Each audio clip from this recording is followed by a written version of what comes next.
You may just talking about the progress you've made since that road trip earlier in the year.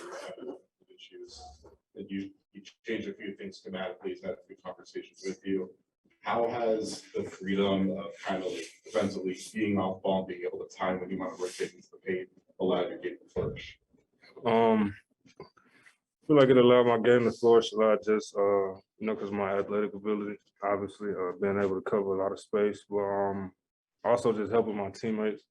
It all ties in each other. I help them, they help me. The backline helps them, so I feel like it's been good. You made a lot of progress over the last couple of years of learning the angles of the job coverage and the usual center stuff, and then you got out into the switching scheme. Couldn't really do that as much. Did you need to kind of find that balance of doing what you had been learning and still being able to fit to the system a little bit? Yeah, I feel like it was what you just said as far as just learning when to and picking up on it. Like you said, over the years, I feel like I've been doing a better job. Obviously, need to do a better job, but I feel like it's getting there. Defensively, cases if you can with defensive player of the year, and you kind of compared it to regional there, I guess. Who do you kind of look up to in terms of that? And I guess maybe try to emulate. Really no one, to be honest. I just try to utilize my versatility as much as I can. I'm not really the biggest center in the league, in that conversation. So I just try to use my versatility, give people a different look at things. So In terms of versatility, fans kind of want you to eventually go 5-by-5 game, like 5 points, 5 blocks, etc. Yeah. Do you kind of look at that as a goal by any chance or anything? No, I'm trying to win. Shit, that's all I'm worried about, winning, really. What do you think of Point Bryant tonight? He got it in him, so I ain't really too surprised, I told him we seen the behind the back coming from a mile away, though, so.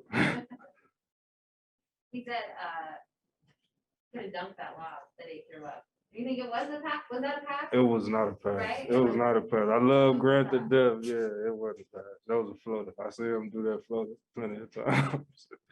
How do you describe, what is the chemistry connection between you and Marcus? We both know our job on the court, and we both look to each other for their energy, for their drive and their will. Sometimes we just look at each other during the game and just say, hey, we got to step it up, let everybody else follow, defensively setting the tone. And we just got a great connection, I know when he's driving where he, try to throw dump off passes, I know how to get open for him. When I'm screening for him, we have, like I said, we just got a really great connection, throughout the whole game. So That's something that's developed over the years. It's for sure developed and got better, but the first time I, played with Smart, we really just seen the dog in each other, especially on the defensive end. We locked in. So. What did you like about the consistency in a lot of these recent wins that you guys grabbed the lead early and just really hold on to it the whole time? The urge to fight back, earlier in the year, we get leads like this and lose them, obviously teams are going to go on runs, but I think we do a great job keeping our composure to a certain extent, and responding to that run. What's changed? It's just sick of losing, I guess. Sick of going out like that, sick of having the disgusting taste in your mouth. And just checking each other as far as, like JB telling me, all right, you got to sit down on defense. So I tell JB, like, hey, stop losing him. You know what I'm saying? Just all in, not giving negative responses when you receive criticism. I feel like we've been doing a great job with that. We've got a couple Zoom questions. Okay, we'll go to Mark Murphy, please. Hey, Rob.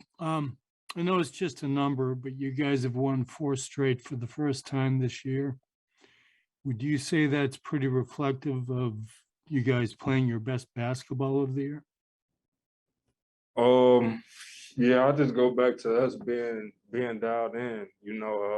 We got scores, we got great scores. A bunch of people on our team can score the ball, but when we lock in defensively, all effort and we cover for each other, I feel like that's when we're playing our best. I feel like we've been playing that way for a minute, Mark D'Amico.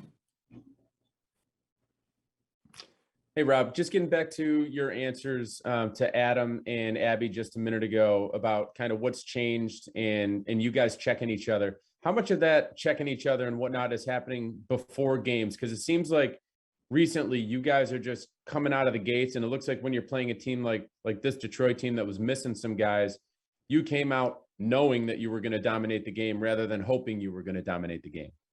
Yeah, it's just I think our older guys are doing a great job of before games in the locker room, just keeping a great energy and talking to us.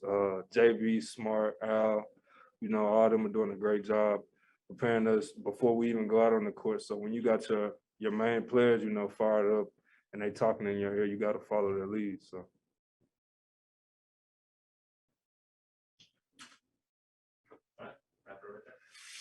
Twist. Thank you, Rob.